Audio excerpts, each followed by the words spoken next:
The city was dead. Not the kind of dead where time just moved on and left buildings to rot.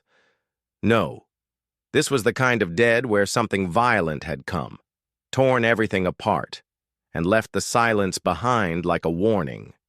Sayala moved slowly. Through the broken streets, her small frame wrapped in an old, torn coat. The wind carried dust and the faint smell of smoke that never seemed to leave. Every step she took crunched over glass, metal, and the ashes of things that used to matter to someone. Her people had called this city Virelli's once, a jewel of their world, where the towers shimmered in the sunlight and the markets overflowed with life. Now those same towers leaned like broken teeth, and the markets were nothing more than blackened skeletons. She was hungry. Not the mild hunger that made your stomach growl, but the deep, aching hunger that turned your legs weak and your thoughts slow. She hadn't eaten anything proper in 2 days, only a few stale grain bars she had found in a half-collapsed store. Her hand brushed over a wall as she walked, the stone gritty under her fingers. She used to walk these same streets with her mother, carrying baskets of fruit, laughing when the market sellers shouted over each other to offer the best price. That had been before the war, before the humans came. It wasn't their fault, not exactly. The humans hadn't started this. But when the war swept through, they fought like everyone else. Some fought to conquer, others to protect. Sayala couldn't tell the difference anymore. She stopped when she reached what had once been the main square. A half-burned flag fluttered weakly on a pole. The colors were unrecognizable. On the far side of the square, a small group of soldiers was unloading crates from a supply truck. She stayed in the shadows, crouching behind a fallen column. Soldiers were dangerous. If you were lucky, they ignored you. If you weren't, they took what little you had left. But then she saw him. He was human, tall, broad-shouldered, wearing armor scratched from battle. The sunlight caught in his dark hair, but his face was tired. Not cruel, just tired. He moved differently from the others, slower, like he was thinking about every step. He wasn't shouting orders or pushing people aside. She watched him open one of the crates and pull out a ration pack. Without hesitation, he knelt beside a shivering old woman sitting by the wall and gave it to her. Then he handed her his canteen. He didn't say much, just nodded and moved on. Sayala's stomach twisted at the sight of food, but she stayed hidden.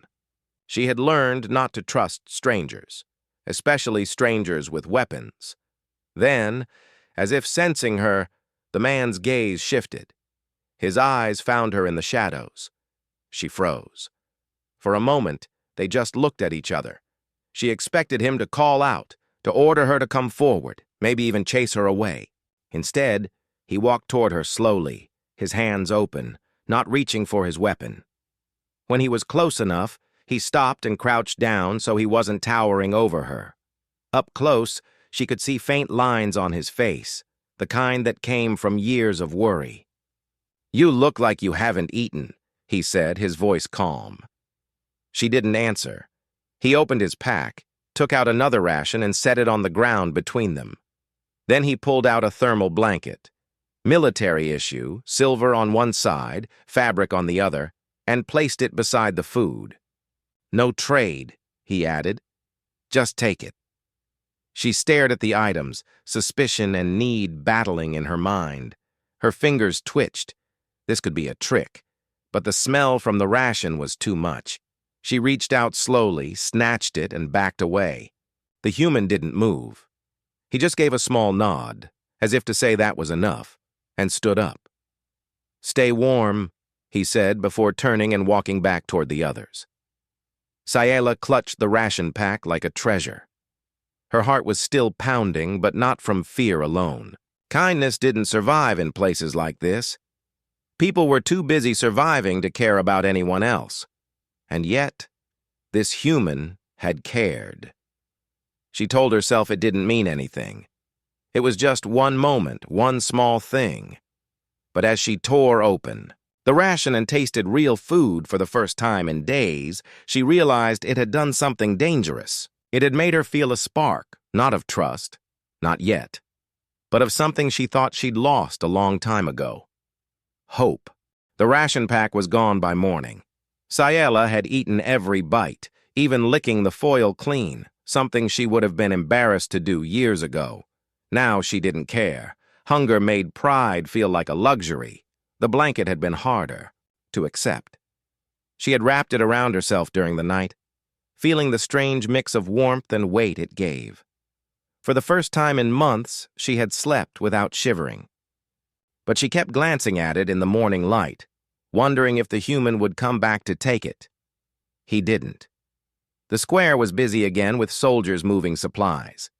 She stayed at a distance, half hidden in the shell of an old building, watching. Most soldiers barked orders and shoved past civilians without a glance. The human, however, moved differently. She heard one of the other soldiers call him Captain Kane. He carried himself like someone used to responsibility but not drunk on it. He didn't push anyone out of the way. When a young boy dropped a bundle of sticks, Kane stopped, knelt, and helped gather them. No reward, no recognition, just a quiet act before moving on. Sayela didn't know why she kept watching him. Maybe it was because in this place, people only acted nice if they wanted something. But Kane didn't seem to want anything. That made him dangerous in a different way, because she couldn't figure him out. Later, as the sun dipped low, trouble came. A noise echoed down the cracked streets. Motorbikes, their engines growling like hungry beasts. Raiders. The soldiers reacted quickly, pulling up barricades and shouting for civilians to stay down. Panic spread through the square. Sayela ducked behind the broken wall of a fountain. She knew what raiders could do. She had seen it before. They came for supplies, but they took whatever they pleased. Gunfire erupted. The sharp cracks bounced off. The stone buildings followed by shouts. Sayela risked a glance and saw Kane moving fast, his weapon steady. He wasn't hiding behind cover like the others. He was out in the open, guiding civilians to safety, covering the retreat of a group of medics. A blast rocked the far side of the square, sending debris into the air. One of the barricades collapsed, and 3 raiders roared through on their bikes. They were headed straight for a group of children huddled near the supply truck. Sayela's breath caught. She couldn't move. She couldn't even shout. But Kane moved. He sprinted across the square, sliding into position between the raiders and the children. His rifle barked 3 times. The first bike skidded, crashed, and the others turned sharply to retreat. The air filled with smoke and dust, but the children were still there, alive, staring wide-eyed at the human who had stood between them and death. When the gunfire finally stopped, the raiders were gone. The soldiers were shouting orders again, checking supplies, counting heads. Kane walked over to the children, crouched, and spoke to them quietly. One of the boys threw his arms around Kane's neck in a quick, desperate hug before running back to his family. Sayela realized she had been gripping the edge of the fountain so hard her hands ached. Her heart was still pounding, not from fear anymore, but from something else. She had seen bravery before, but not like that. Not the kind that didn't care about medals or rank.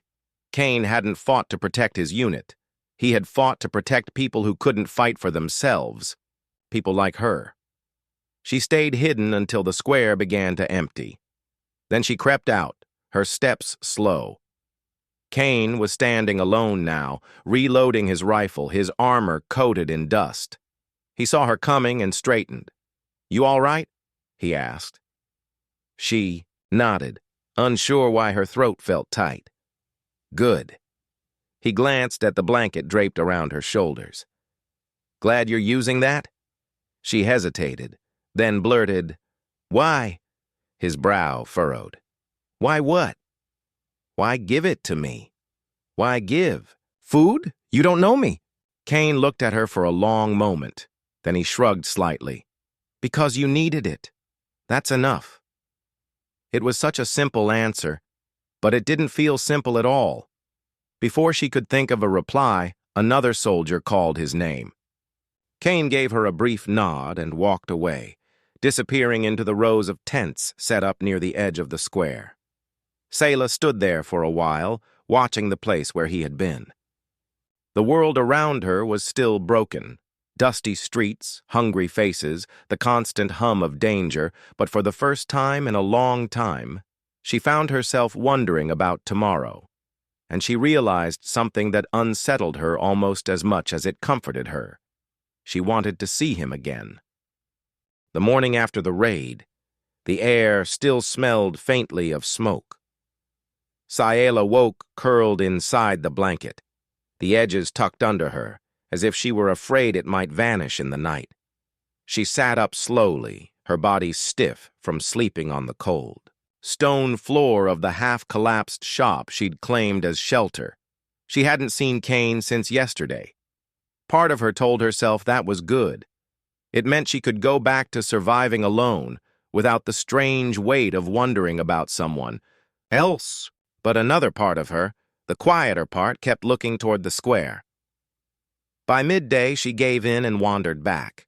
The soldiers were repairing barricades, stacking crates, and unloading more supplies. Kane was there, talking to two others. His armor had been cleaned, but the lines of exhaustion on his face were deeper than before. She told herself she wasn't going to approach him. She told herself she'd just watch, maybe grab something from the edges of the supply drop if no one noticed. But as she lingered near the wall, she caught Kane glancing her way. Instead of ignoring her, he broke away from the group and walked over. "You're still here," he said, his tone calm but carrying a note of quiet surprise. Scifi crossed her arms. "Nowhere else to go." He studied her for a moment. "You know these streets, don't you?" She frowned. "Why?" "Because we've been running into trouble every time we move supplies," he said. "The raiders know the main roads too well, but someone who grew up here might know a safer way." Scifi's first instinct was to refuse. Helping soldiers was dangerous. If the wrong people saw her working with humans, she could be marked as a traitor. But then she thought about the children Kane had saved. She thought about the old woman he'd given food to, and she thought about herself, crouched in the shadows, always waiting for the next disaster. "What's in it for me?" she asked, narrowing her eyes. Kane gave a small smile, not the smug kind, but one that made his eyes soften. "Food, a safe place to sleep. Maybe more if we can manage it." It was a fair trade, more than fair, but she still hesitated. Trust was a currency she didn't spend easily. Finally, she gave a short nod. "Fine, but if I say turn left, you turn left, no questions." "Deal," Kane said. They set out an hour later, Kane with a small squad and Scifi walking ahead, her sharp eyes scanning the cracked streets and leaning buildings. She led them through alleys choked with debris, under a collapsed bridge, and across the remains of an old tram line. Every so often she would pause, listening for the hum of engines or the murmur of voices. The soldiers followed her without complaint, though she noticed Kane's gaze never strayed far from her. It wasn't distrust. Not exactly. It was more like he was ready to step in if things went wrong. When they reached the storage depot without a single run-in, one of the soldiers muttered in surprise, "That's the first time we've made it without losing a crate." Scifi didn't reply, but she caught Kane looking at her with something almost like pride. On the way back, they stopped in a burned-out square. Kane motioned for the squad to rest, then sat on a chunk of broken concrete near her. "You're good at this," he said. "I know my city," she replied. "What about before?" he asked. "Before the war. What did you do?" The question caught her off guard. She didn't like talking about the before, but something in his voice, steady, patient, made her answer. "My mother sold fruit at the market. My father worked in the transit tunnels. I was supposed to start at the academy next season." She gave a short, bitter laugh. "That didn't happen." Kane didn't push for more. He just nodded. "I was supposed to be a mechanic. Then the war happened." It was strange, hearing that from a human soldier. She had always thought soldiers were born for it, trained since childhood. But maybe he had been someone else once, too.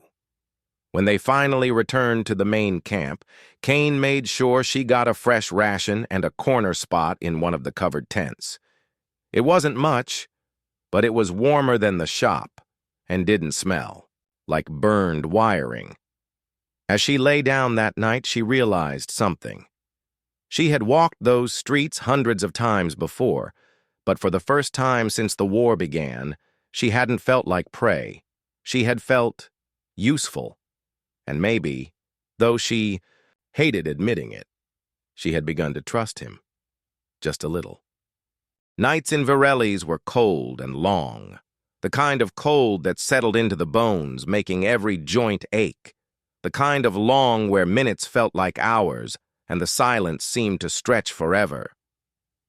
Sayla sat near the edge of the campfire, the silver side of her blanket wrapped tightly around her.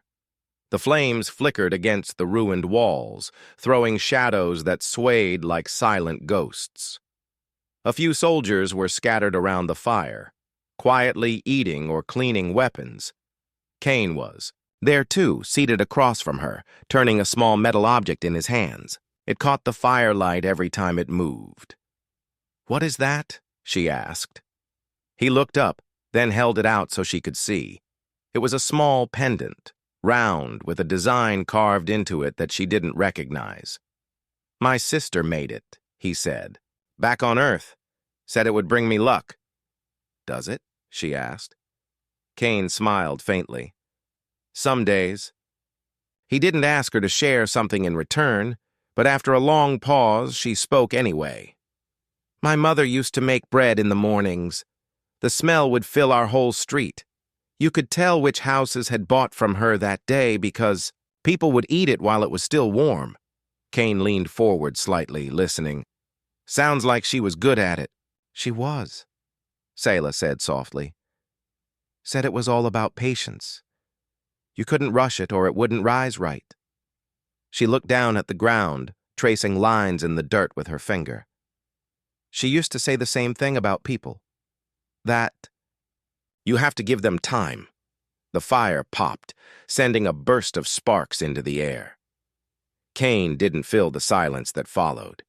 He just let it sit there, unhurried. Over the next few nights, these quiet conversations became something of a routine. Sometimes Kane would talk about Earth, how the oceans seemed to go on forever, how the forests were so dense you could walk for hours without seeing the sky.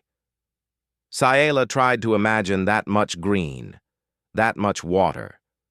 Her world had been beautiful once, but in different ways. In return, she told him about Varelli's before the war. The floating lantern festivals that lit up the river, the markets where you could find fruits that glowed faintly at night, the songs the workers sang in the transit tunnels to keep rhythm. Kane always listened, never interrupting unless it was to ask a small question. One night, when the wind howled through the empty streets beyond the camp, Sayla found herself telling him something she hadn't spoken aloud since it happened. "The day the raids came, I was at the academy gates," she said. "I saw the smoke before I heard the sirens. The teachers told us to hide, but I ran. I thought I could reach my family." She took a shaky breath. "I didn't." Kane's voice was quiet. "You couldn't have changed it." "I could have tried," she said bitterly. He shook his head. "No, sometimes the only thing you can do is survive. That's not weakness, Sayla. That's what gives you a chance to fight again." She didn't answer right away, but the words stayed with her long after the fire burned low. On the fifth night, it rained, thin, cold sheets that made the air heavy and the ground slick. The soldiers had stretched tarps between the tents, and people huddled beneath them. Kane sat beside her under one of the coverings, the firelight replaced by the dim glow of a lantern. "Ever think about what you'll do when this is over?" he asked. She almost laughed. "When this is over? You think it will end?" He looked at her steadily. "It has to. Everything ends. Even wars." Sayla pulled the blanket tighter around her.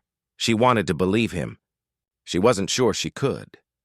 But when she looked at him, she thought about how he had given her food without asking for anything, how he had stood between the raiders and the children, how he listened to her stories without judgment. Maybe, just maybe, there was a world after this one. And maybe she could find her place in it. That night, as the rain drummed against the tarp, she realized something had shifted. Cain wasn't just the human soldier who had given her a ration. He was someone she wanted to see survive, too. It was dangerous to care in a place like this. But as she glanced at him, his face lit faintly by the lantern, she decided that maybe some risks were worth taking. They came in low over the broken city, their engines humming like distant thunder. People poured into the square from every direction, families clutching bags, elders leaning on sticks, children stumbling sleepily at their parents' sides. For the first time in months, the air was filled with something other than fear. Hope. Scifi stood at the edge of the crowd, the blanket still wrapped around her shoulders. The ships were big enough to carry hundreds, maybe more. The word spread quickly. They were going to take civilians to a safer colony, far from the raids and the hunger and the constant threat of death. It should have been an easy decision. Cain was nearby, directing the soldiers as they helped people board. His voice was firm but calm, making sure the lines moved and no one got trampled in the rush. When his gaze swept the square and landed on her, he gave a quick nod, as if to say, "You should get in line." She didn't move. She watched as a mother lifted her child into the arms of a soldier, then climbed aboard herself. Watched as an old man carried a battered music instrument, holding it like a treasure. Watched as the crowd thinned, replaced by the sound of the ship's engines warming up for departure. Cain came over when the last few civilians were boarding. "Your turn," he said. She shook her head. "You're not going." "I'm staying," he said simply. "There are still people out there, still settlements that need supplies. And I'm not the kind of man who leaves work half-finished." The words made sense. They fit him perfectly. But they twisted something inside her chest. "If I leave..." "You stay here," she said slowly. "That's right. And if I stay..." She stopped, the thought almost too big to say out loud. Cain studied her. "If you stay, you're going to be in danger every day. You've already seen what that's like." She looked past him at the ship. Safety, food, a bed, maybe even a future. But none of it had his face in it. She turned back to him. "I've been in danger since the day the raid started. I'm still here." Cain frowned. "Scifi, I know the streets," she interrupted. "I can get you and your squad where you need to go. You can't tell me that's not useful." For a moment, neither of them spoke. The noise of the engines filled the silence. Then Cain's expression shifted. Not a smile, but something close to respect. "All right," he said quietly. "If you're sure." "I'm sure." The ship's doors closed with a heavy thud. Scifi stood beside Cain as it lifted into the sky, the crowd's cheers fading into the wind. She felt the pull of what she'd given up, but she didn't regret it. That evening, they moved through the city together, delivering supplies to a pocket of survivors hiding in the lower tunnels. Cain let her lead, and she guided them along hidden routes the raiders didn't know. They moved like they'd done this for years, a rhythm already forming between them. When they returned to camp, one of the younger soldiers shook his head in disbelief. "Captain, she's faster than half our scouts, and quieter, too." Scifi didn't answer, but Cain gave her a glance that said more than words. Later, as the fire burned low and the camp settled into uneasy rest, she sat across from him again. The night was colder than usual, but she didn't feel it as much. "You didn't have to stay," Cain said. "I know." She looked into the fire. "But I didn't want to leave and wonder for the rest of my life what happened to you. This way, I'll know." Cain didn't reply right away. When he did, His voice was low. "All right, then we'll make sure we both survive." She nodded. In the distance, thunder rolled, not from a storm but from engines. Raiders again, maybe tomorrow, maybe the day after. The danger was still there, waiting, but so was she, and she had made her choice. The days after the transport ship left were busy. Without the large crowd of civilians in the square, the camp felt different, quieter, but also more focused. The people who had stayed weren't just surviving, they were working to make things better, even if it was only in small ways. Scifi found herself in the middle of it all. Kane kept his word. He let her lead the squad through the city when they needed to move supplies or deliver medicine. They avoided trouble more often now, slipping through back alleys and half-buried tunnels instead of clashing with raiders head-on. One afternoon, they reached a collapsed apartment block where a few families had been living among the rubble. The place was damp, the air thick with the smell of mold, but the people there had nowhere else to go. Kane's squad unloaded crates of food and water, while Scifi helped a young girl fix a broken latch on her door. The child's eyes lit up at the small repair, as if it had made her home safer somehow. It wasn't much, but it mattered. Every time they completed a run without losing supplies, Kane gave her a small nod.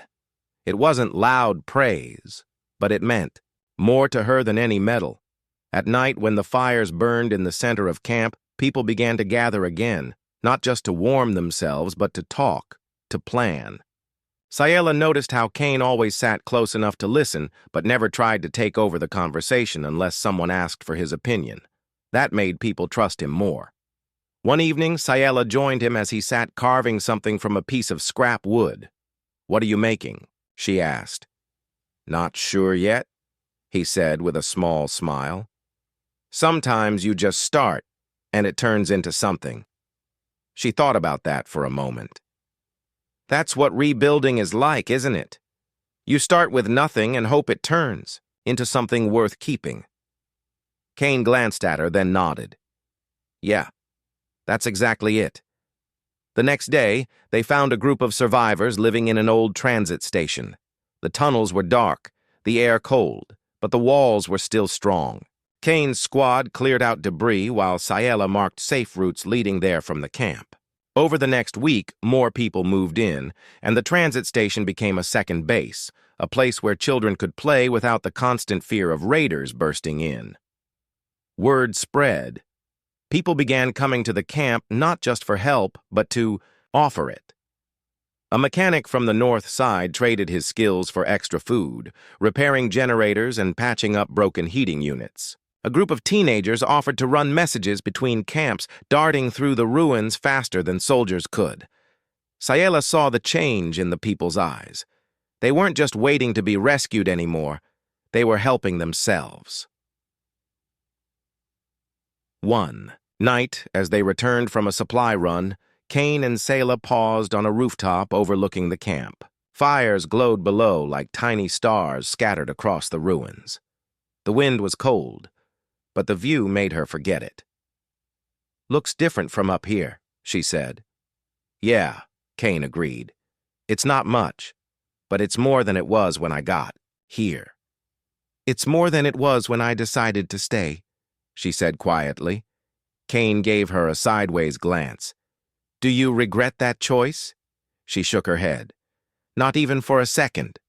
For a moment, they stood in silence, watching the lights. Then Kane spoke again. "You've changed things, Scifi, not just for me, for a lot of people here." The words caught her off guard. She had always thought of herself as someone who had lost too much to matter. But maybe, in this broken city, even someone with nothing could still make a difference. The following week brought another challenge. Raiders tried to cut off one of their supply routes, forcing Scifi to find an alternate path through the underground canals. It was dangerous. Narrow walkways, slippery, stone, the constant sound of water rushing below. But it worked. They moved every crate without a single loss. When they emerged back into the daylight, Kane gave her a rare smile. That's why I wanted you on my team." She felt a flicker of pride. That night, she lay under the tarp, listening to the quiet hum of generators in the camp. The city outside was still dangerous, still scarred, but now there were safe places. There were fires burning in more than one square. There were people who believed things could get better, and she was part of it. The first sunrise over the new settlement was different. The light touched the tops of the repaired buildings, making their patched walls glow a warm gold. The square, once filled with broken stone and ash, was now cleared, with long wooden tables set out for meals and crates stacked neatly in a corner. Children chased each other between the tents, their laughter cutting through the morning air. Scifi stood on the edge of it all, watching. It had taken weeks of hard work. Longer than that, really. But now the camp wasn't just a camp. It was a place people could live. They had rebuilt parts of the transit tunnels to act as storage. The market stalls had returned, even if they were small, and a few brave vendors offered roasted roots or cups of hot broth. There was even music sometimes, played on whatever instruments had survived the war. Kane was walking the perimeter with 2 soldiers, checking that the watch posts were ready for the day. His armor was scuffed, but there was a certain ease to his steps now, the way someone walked when they were no longer fighting just to keep people alive, but also to help them live. When he spotted Scifi, he made his way over. "You're up early," he said. "I wanted to see it," she replied, gesturing to the square. "All of it." He followed her gaze and nodded. "Looks different from the day we met." She smiled faintly. "The day we met, I was hiding in the shadows, deciding if I should steal from you." "I remember," Kane said, and for the first time, his laugh was unguarded. "Glad you didn't." "So am I," she admitted. The morning passed quickly. Scifi helped unload a shipment of tools from a neighboring camp, then worked with a group of teenagers to mark a new safe route through the north side. She noticed how people greeted her now, not with suspicion, but with a nod, a smile, sometimes even a quick word of thanks. It still felt strange, being part of something. By midday, the whole settlement gathered in the square. Someone had decided they needed a celebration, and Kane hadn't argued. The fires burned hot, pots of stew simmered, and people shared whatever they had managed to save. Fruit from a greenhouse, bread baked in makeshift ovens, even a few sweet candies passed around by laughing children. Scifi found herself seated. At one of the long tables, the silver side of her blanket folded neatly beside her. Kane sat across from her, his plate half finished, because people kept stopping to speak with him. "This won't last forever," she said quietly, when the noise around them dipped. "No," Kane agreed. "But it doesn't have to. It just has. To last long enough to make the next part possible." She tilted her head. "The next part?" Kane leaned forward slightly. "We've got scouts looking for other pockets of survivors. Places like this can connect, trade, share supplies, share people who know how to fix things. One settlement is hope. More than one is a future." Scifi thought about that. A year ago, she wouldn't have cared about a future. Now the idea didn't feel impossible. The celebration lasted into the evening. Lanterns were hung from the rebuilt stalls, and the music grew louder, the rhythm carrying through the streets. People danced, some shyly, some without hesitation. For the first time since the war began, Scifi laughed without feeling like she had stolen the moment from fate. When the firelight was high and the stars were sharp above the ruins, she stepped away from the crowd. Kane found her leaning against a repaired wall looking out over the rooftops. "Not joining the dancing?" he asked. She shook her head. "I'm not used to all this." He stood beside her, silent for a while. Then he said, "You know, when I first got here, I thought I'd just be another soldier passing through, do my part, move on." "And now?" she asked. "Now," he said, looking at the glowing camp below. I'm thinking this might be worth staying for. She didn't answer right away. The thought of him leaving had been a quiet fear she hadn't let herself name, but hearing, that made something in her settle. The night wind was cold, but it carried the sound of voices, of life. The settlement was still small, still fragile. Danger was still out there, waiting. But it was no longer the only thing waiting. Sayela glanced at Kane, his face half lit by the lanterns from the square. I started with nothing, she said. Now I have a place. And... She hesitated, then added, I have someone who didn't give up on me. He met her gaze, and for a moment, the noise of the celebration faded into the background. Neither of us is giving up now, he said. And in that moment, with the city still broken around them but the fires of hope burning, below Sayela believed him.